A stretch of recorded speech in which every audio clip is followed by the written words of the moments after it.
Bien, frères et sœurs, encore une fois, la seule façon de commencer, c'est en se tournant vers Dieu. Père, avec crainte et tremblement, nous rentrons dans ta présence, cachée en Jésus-Christ. Notre seule espérance, notre seul courage pour lequel on peut t'adresser la parole ici maintenant. Nous voulons justement ce soir regarder ton serviteur, le regarder, le contempler, le connaître, mais je dirais l'imiter. Et je te demande que tu nous le présentes dans toute sa beauté ici ce soir, que tu nous permets dans notre mémoire, dans nos souvenirs, de tout ce qu'on a lu déjà à travers notre vie chrétienne, puisse revenir. Ce qu'on a lu dans les évangiles maintenant peut revenir, puisqu'on va voir des prophéties qu'on devrait avoir lues, qu'on devrait avoir déjà vues. Que notre souvenir puisse être bien animé, réveillé, que Christ puisse être présenté devant nous et qu'on puisse l'adorer et vouloir, comme j'ai dit, l'imiter. Seigneur, c'est avec grande crainte et tremblement que je te demande, bien sûr, que tu me donnes plus que la capacité d'expliquer mon message, mais beaucoup plus de présenter ta parole, manier l'épée de ta parole. C'est toute une tâche, Seigneur, cette épée est lourde et facilement capable de blesser ou d'être mal utilisée. Je te demande ta force et ton aide, je te demande que ce soit toi qui la manies ici maintenant, pour couper et trancher chacun de nos cœurs, nos âmes et nos esprits, divisé entre l'âme et l'esprit, et venez nous parler à tous et chacun ici ce soir. Chacun de nos vies, chacun en particulier. Ce serviteur est venu justement pour nous parler, pour nous présenter le Père. On te demande ici maintenant que tu te présentes à nous, grand Dieu. Amen. Bien sûr, je vous demande de tourner dans Ésaïe, le chapitre 53. Ésaïe, chapitre 53. Pour que ce soir, on puisse enchaîner et même, je dirais, compléter ce regard du dernier et plus connu des 4 cantiques du serviteur. Mais avant qu'on fasse notre regard sur le texte de ce soir, je pense que ce serait bien qu'on recule vers l'arrière et que je vous rappelle quelques points importants, 3 points qu'on a vus la semaine passée. La première chose que j'aimerais vous rappeler, c'est qu'on a réellement un cantique devant nous qui a 5 couplets de 3 strophes ou 3 versets chacun. Que chacun des couplets ont en réalité une entité et une idée principale qui nous est souvent donnée par la première phrase ou la première énoncée de chacun des 5 couplets, comme on va revoir encore ce soir. La deuxième chose que j'aimerais vous rappeler, c'est que l'introduction, c'est en réalité un résumé qui nous présente les thèmes du cantique qui sont ensuite élaborés dans le reste du chapitre 53.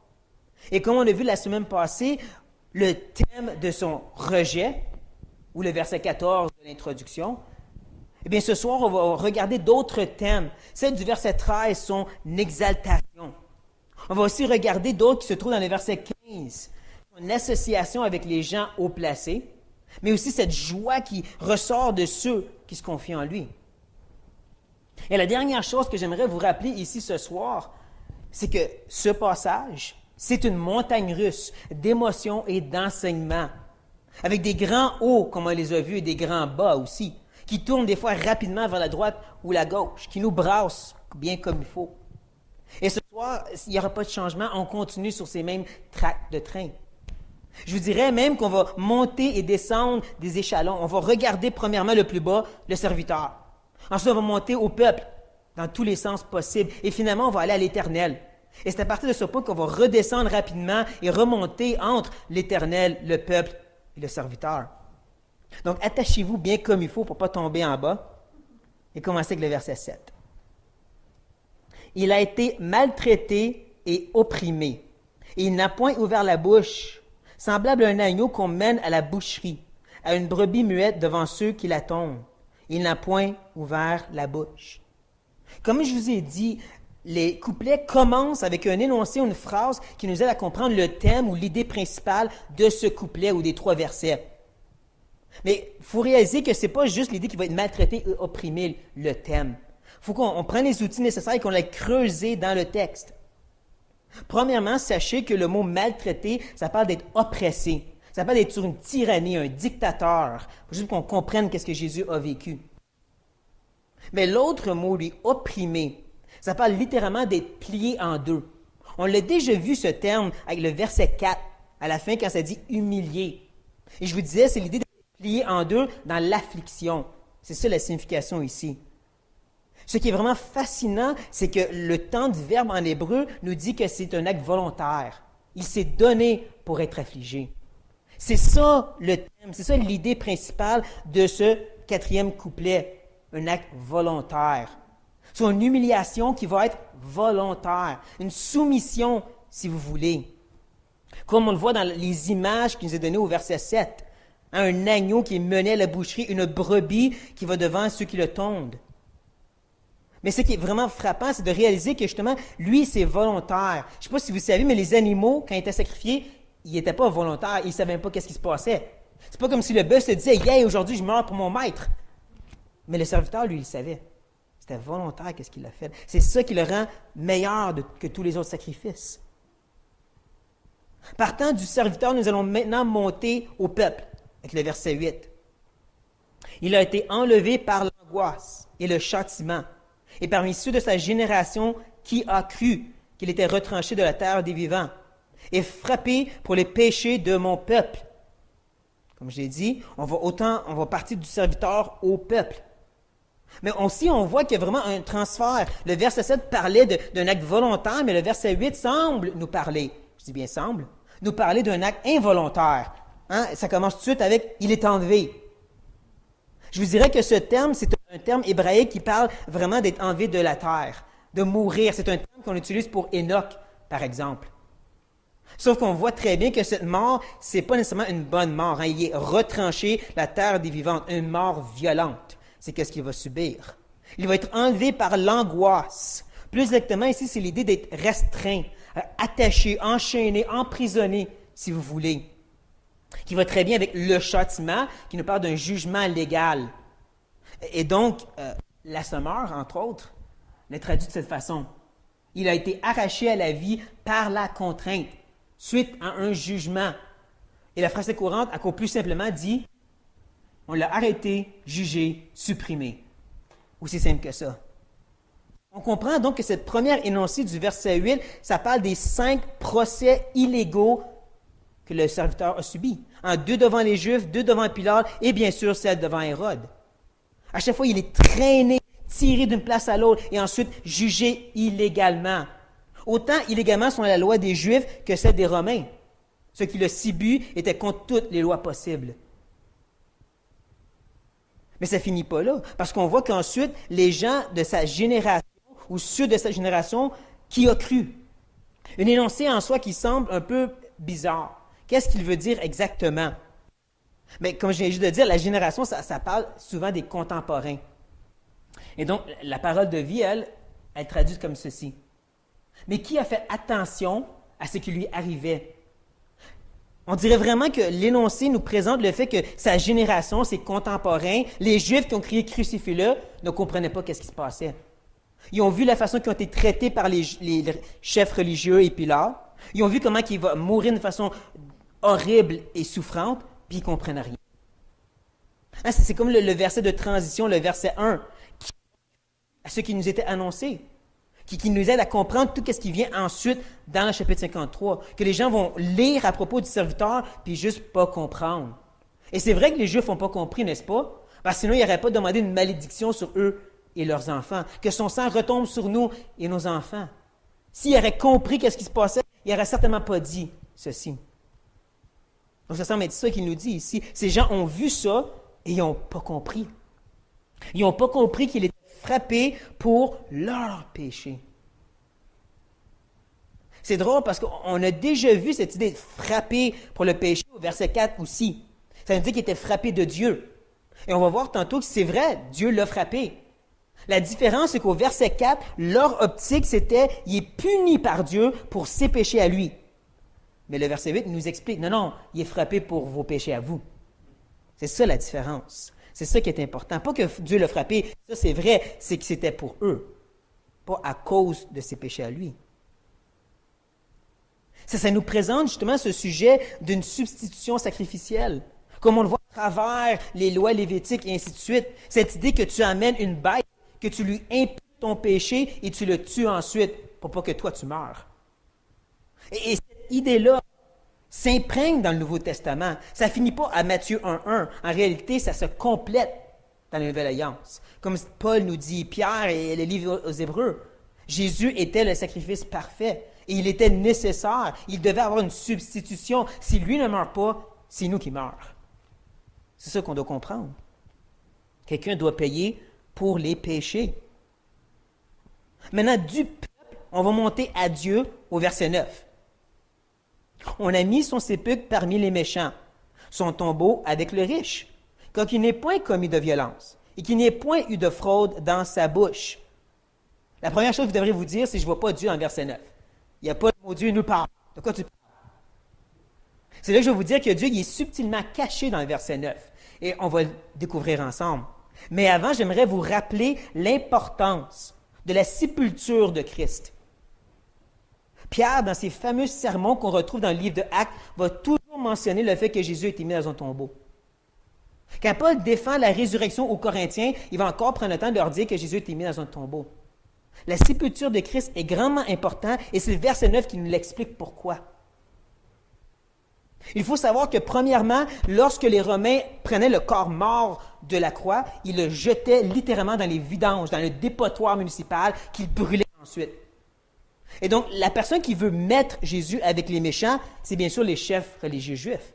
Parce que ça, ce serait le point d'exclamation. Tu vois, il était rejeté. Tu vois, il va brûler, justement, comme pour l'éternité. Tu vois, il n'est qu'une vidange. Point d'exclamation, on avait raison. Mais Dieu, c'est lui qui s'en mêle. C'est lui qui va s'assurer qu'il soit mis dans le tombeau d'un riche. On a déjà vu ce débat entre Dieu et le monde dans un autre cantique. Je ne vais pas tout relire ces versets-là, ni vous rappeler qu'est-ce qu'on a vu, mais au moins vous rappeler une chose. Les versets 6 et 7, que j'ai mis séparément, ça nous montre comment le peuple voulait le déshonorer et le mettre à mort. Mais Dieu lui l'a justifié. Si vous vous rappelez, la façon qu'il l'a justifié, c'est comment? Il l'a ressuscité. Eux a dit, il mérite la mort. Dieu a dit, non, il ne mérite pas la mort, je le ramène à la vie. C'est comme ça qu'il l'a justifié. Au verset 9, avec la sépulture, nous voyons Dieu commence à le justifier en le mettant dans le tombeau d'un riche, en l'associant avec quelqu'un d'importance. Il faut se rappeler, comme de nos jours, d'être associé avec les riches, les puissants, les autorités, c'est un grand honneur. Comme Paul dit dans Colossiens, son nom va être mis au-dessus de toutes les dignités, autorités, et ainsi de suite. Parce que dans leur mentalité, si tu es plus haut qu'eux autres, tu es très honoré. Donc, que Dieu s'assure qu'il soit mis dans un tombeau d'un riche, il commence déjà à l'honorer, déjà à le justifier devant le peuple. Je ne sais pas si vous suivez la logique, la façon que Dieu progressivement nous montre l'honneur qu'il veut lui donner. Oui? Non? Oui, oui. C'est le même mot. Je sais, oui, c'est la même chose. Oui, oui, oui, bien sûr. Tout ça qui démontre comment il était honoré, justement. Et nous voyons ensuite pourquoi il est honoré. Parce qu'il n'y a pas commis de péché. Parce qu'il n'y a pas commis de fraude. Eux ont menti dans la cour légale, bien sûr, mais lui, il ne l'a pas fait. Dieu l'a dit, lui, il n'a pas fait le mal, c'est pour ça qu'il va être mis avec les riches et non jeté dans les vidanges. Sur cette note où est-ce que l'Éternel est intervenu, on va continuer notre chemin en rentrant dans le 5e couplet, verset 10. Il a plu à l'Éternel de le briser par la souffrance.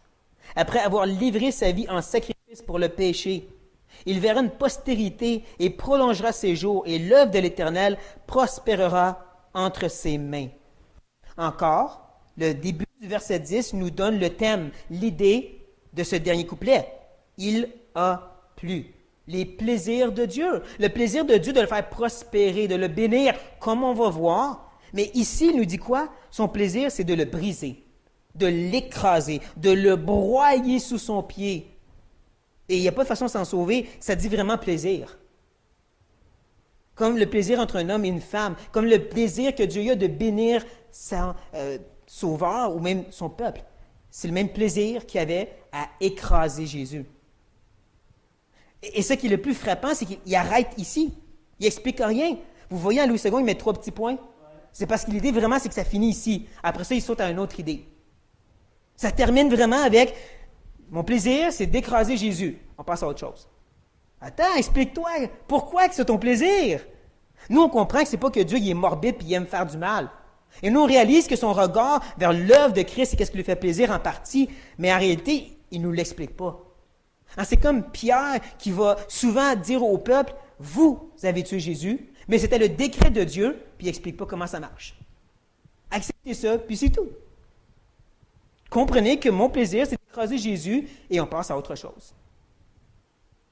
Son plaisir, c'est de le briser par la souffrance, ça nous dit. Sauf qu'en hébreu, le mot « par », il n'est pas là. Et c'est ça qui devient difficile. C'est vraiment que ça finit avec briser et souffrance, ou si vous voulez, maladie. C'est plus le mot qui est ici. Et donc, certaines traductions plus littérales, comme disons l'Esterval, vont être traduites de cette façon. Alors, il a plu à l'Éternel de le frapper, il l'a mis dans la souffrance. Je vais corriger l'Esterval, oui, la corriger ici. Il l'a mis dans la souffrance. C'est pas dans le texte. C'est vraiment le frapper, souffrance. C'est vraiment ce en hébreu. C'est pour ça que la Louis II et d'autres ont mis par, pour essayer de faire du sens. Pourquoi il y a le mot souffrance à la fin? Ben, c'est par la souffrance, c'est ça que ça veut dire. Il y a d'autres experts en hébreu qui l'expliquent plus de même.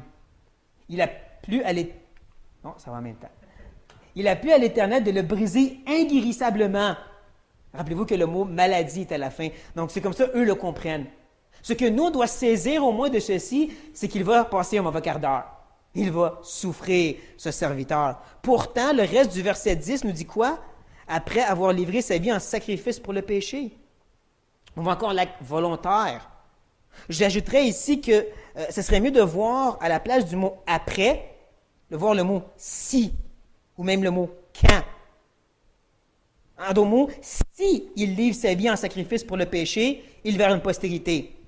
Quand il livrera sa vie en sacrifice pour le péché, là, il verra une postérité. Je vous dis ça parce que c'est vraiment une phrase conditionnelle. Pour qu'il y ait une postérité, il faut qu'il livre sa vie. Vous comprenez? Comme j'ai dit, il faut qu'il meure pour qu'on vive. C'est ça la réalité. Il faut qu'il livre sa vie en sacrifice. Ici, c'est le mot oblation. Et je vous le mentionne parce qu'une oblation, c'est un sacrifice de culpabilité. L'emphase est vraiment mise sur la culpabilité du mal que tu as fait. Lorsque quelqu'un offrait un sacrifice simple pour le péché, c'est vraiment selon la loi. Tiens, j'ai fait ça, je donne l'animal, c'est réglé.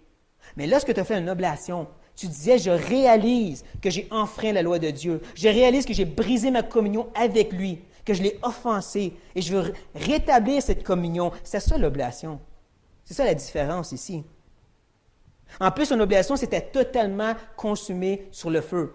Pas juste les rognons ou les muscles de la cuisse. Tout l'animal est brûlé. Comme ça dit ici, sa vie. Cette expression hébreu parle vraiment de la totalité de la personne.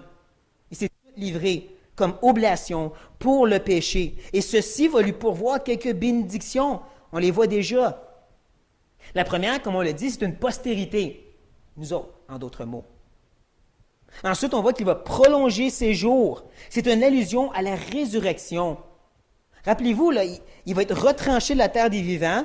Là, on vient juste de voir qu'il offre sa vie en entier. Hein, il est totalement brûlé. Puis là, il prolonge ses jours. Je ne sais pas si vous comprenez, mais un mort ne peut pas prolonger ses jours à part s'il est ressuscité. Donc, c'est une allusion à sa résurrection ici. Je me permets même de faire une petite connexion avec la postérité et de nous rappeler qu'on est sa continuité sur la terre. On est le prolongement de ses jours avant son retour sur la terre, étant son corps. La dernière des bénédictions est l'œuvre de l'Éternel prospérera entre ses mains. Le mot œuvre ici, devinez quoi? C'est encore plaisir. On parle encore du plaisir de l'Éternel qu'il va prospérer entre ses mains. On a déjà vu aussi ce mot prospérer. Dans le chapitre 52 et le verset 13, « Voici mon serviteur prospérera. » Je vous rappellerai ici que le mot prospérer, ça parle autant de sagesse que de réussite. Donc, lui qui va mettre en pratique la volonté de Dieu va réussir et ça va amener du plaisir à l'Éternel. Et on voit ici comment le verset 10 se termine dans une belle boucle. Il veut faire la volonté de Dieu pour lui rendre plaisir. Donc, il lit sa vie en sacrifice. Pourquoi? Parce que le plaisir de Dieu, c'est le briser. Et le verset 10 se complète. Mais pas le message, bien sûr. On a encore le verset 11. Mais j'espère que vous avez vu, premièrement, comment on s'est promené rapidement entre l'Éternel, le serviteur, et la postérité, son peuple. Ensuite, encore l'Éternel et encore le serviteur. On se promène rapidement ici. J'espère que vous n'êtes pas trop brassés. Le verset 11 continue à se promener entre la postérité, entre, nous autres, et le serviteur. Verset 11. À cause du travail de son âme, il rassasiera ses regards. Par sa connaissance, mon serviteur juste justifiera beaucoup d'hommes. Il se chargera de leur iniquité. Nous voyons que ce serviteur va pouvoir regarder, contempler son travail, ses labeurs, un travail fatigant, ce qui veut dire le mot.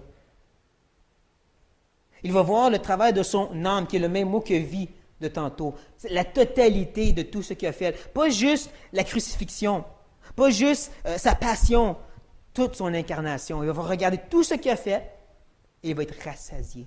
Qui est vraiment le meilleur mot utilisé ici parce que ça peut vraiment d'être plein jusqu'au bout.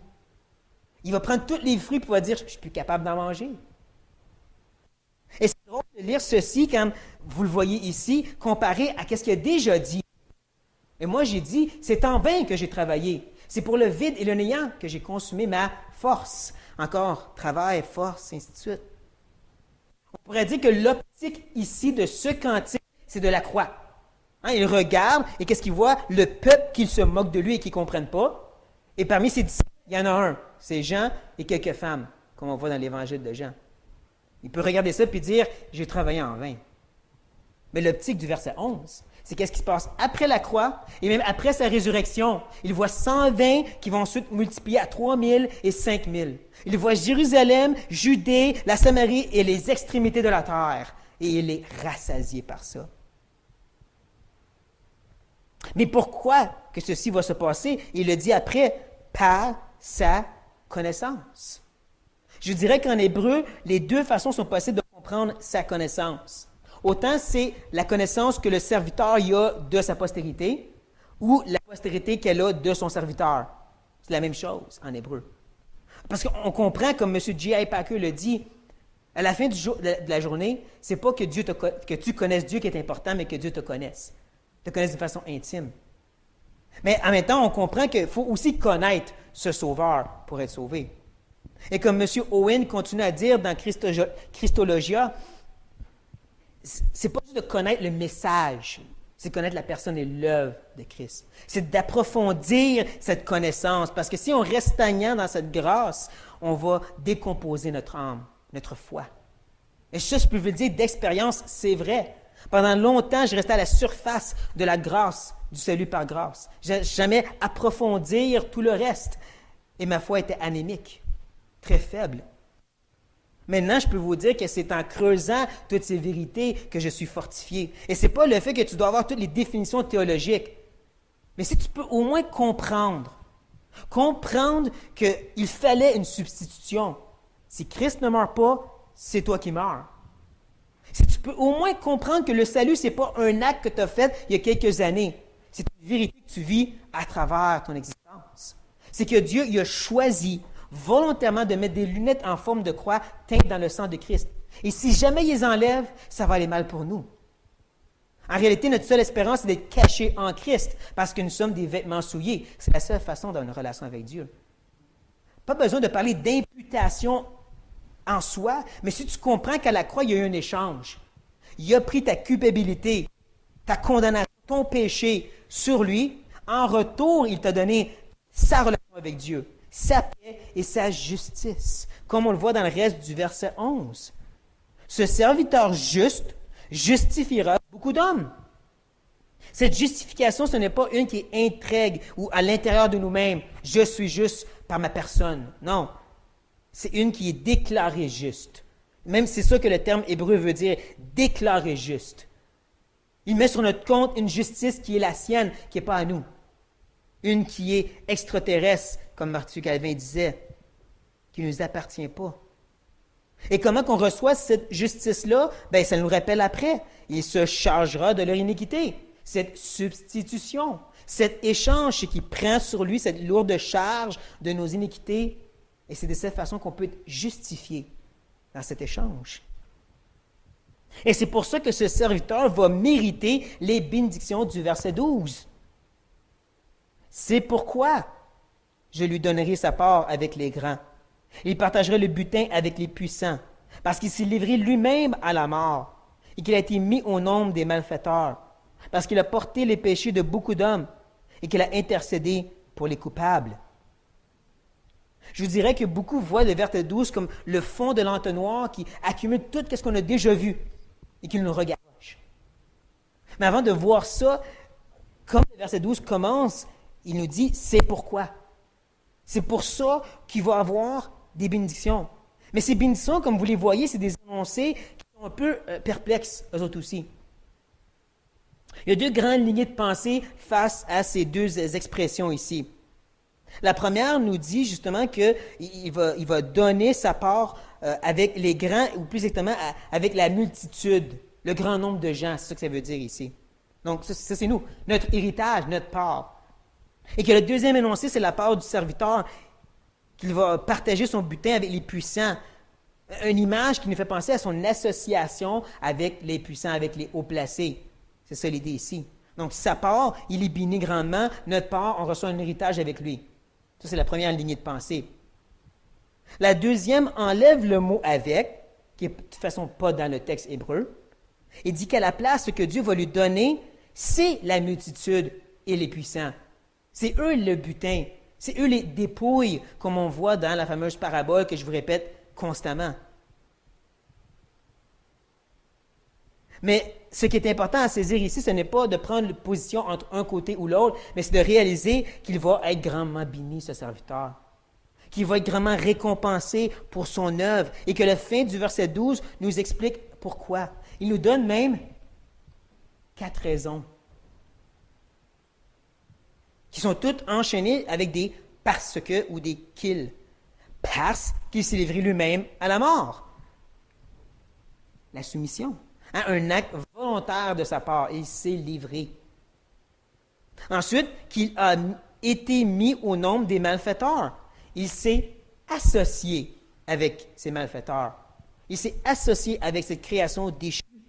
Le troisième, parce qu'il a porté les péchés de beaucoup d'hommes. La substitution. Il a pris leur place, comme on a déjà vu. Et finalement, celui-là, il est un peu plus nouveau, il a intercédé pour les coupables. Bien sûr, l'intercession. On comprend que cette intercession, c'est du grand médiateur maintenant, mais c'est aussi sur la croix. Hein? Ce fameux moment, dans sa grande douleur, où on aurait pu facilement lui dire, c'est compréhensible, Jésus, si ta prière serait Père, juge-les pour qu'est-ce qu'ils m'ont fait. Parce que c'est vrai qu'ils ont été coupables de qu'est-ce qu'ils ont fait. Mais à la place, qu'est-ce qui est sorti de sa bouche? Père, pardonne-leur. Notre exemple d'intercession. Hein, comme celle de Moïse, qui se met entre un peuple qui veut le tuer et un Dieu qui est en colère contre ce peuple et prend la part du peuple. Pas de Dieu, du peuple. Parce que c'est ça l'intercession. Tu prends la part du peuple, du coupable. Tu es un avocat de la défense. Et Jésus, sur la croix, il a dit quoi? Pardonne-leur, ils ne savent pas ce qu'ils font. L'ultime défense, on pourrait dire. Ça, c'est notre exemple qu'il nous donne. Donc ce soir, dans ces deux derniers couplets, nous avons vu premièrement 2 contrastes.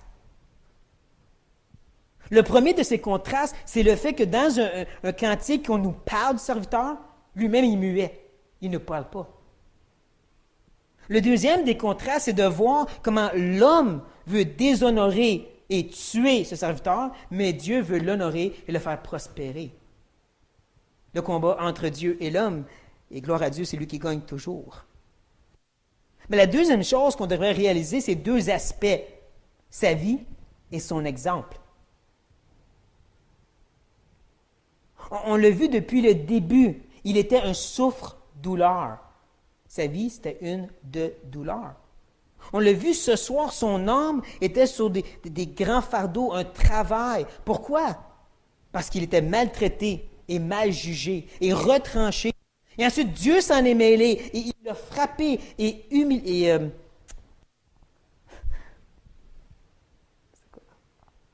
Brisé. Pourquoi j'ai oublié celui-ci? Et il l'a brisé. Pourtant, ce même serviteur va faire face à ceci volontairement. Hein, il va se donner pour être affligé. Il va accepter la mort. Il va se livrer comme oblation. Il va se charger de nos péchés. Tout ça pour s'associer et mieux intercéder pour les pécheurs. Ça, c'est notre exemple qu'il nous donne en passant. Cette idée de s'associer avec les pécheurs. Si celui qui est parfait peut s'associer avec des pécheurs, je pense que nous, entre pécheurs, on devrait être capable de s'accepter et de s'aimer. Et j'ose même dire que quand on est dérangé avec d'autres gens, c'est qu'on a oublié qu'on est des pécheurs. On a oublié comment on est laid devant Dieu. On a oublié de regarder à l'exemple de ce sauveur, de ce serviteur. Ce serviteur qui a aussi eu une optique, un regard pour le plan de Dieu. Il a vu le futur, il a vu la prospérité qui s'en venait. Il a vu le butin. Il a été encouragé. Et donc, nous aussi, on doit regarder à la bonne place. Savoir que ce maître tondeur de brebis, c'est exactement ce qu'il fait. Il sait quand nous enlever cette laine et comment le faire sans nous blesser. Je dirais même qu'on doit reconnaître pour nous-mêmes que lorsque cette laine est enlevée, c'est tout simplement pour permettre à une laine plus pure, plus blanche de ressortir. On regarde à Christ et on apprend à le connaître dans sa vie et son exemple. Et encore ici, M. Owen va ajouter un petit quelque chose en nous disant que lorsque Christ est vivement dépeint devant un chrétien, ça va l'aider à plus le reconnaître. Je dirais même l'aimer et chercher à l'imiter. Et donc, je peux juste espérer que ce soir, j'ai pu bien le présenter devant vous pour que vous êtes retombés en amour avec sa vie et son exemple. Tout ça par la grâce de Dieu. Prions.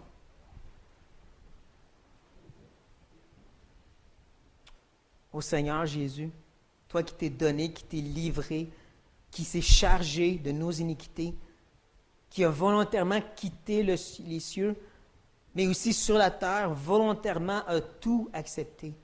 On t'a traîné, on t'a mal jugé, on t'a maltraité, et comme une brebis muette, mais plus encore volontairement, tu as accepté ceci. Tu t'es soumis au Père lorsqu'il a voulu te briser. Le Père même était contre toi. Et tu l'as accepté. Et nous, un peu comme des petits-enfants, on pleure quand on se fait mal. On pleure quand notre petit ongle est brisé. On pleure quand Dieu ose nous éprouver. Oh Seigneur, qu'on soit plus à ton exemple, regardant ce Dieu, regardant le futur qui nous attend et comme Paul pouvant dire que c'est rien comparé à le poids éternel qui nous attend.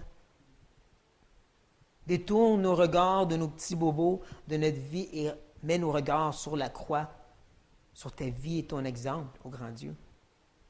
J'ajouterais qu'on est capable, la capacité de réaliser qu'on est des pécheurs.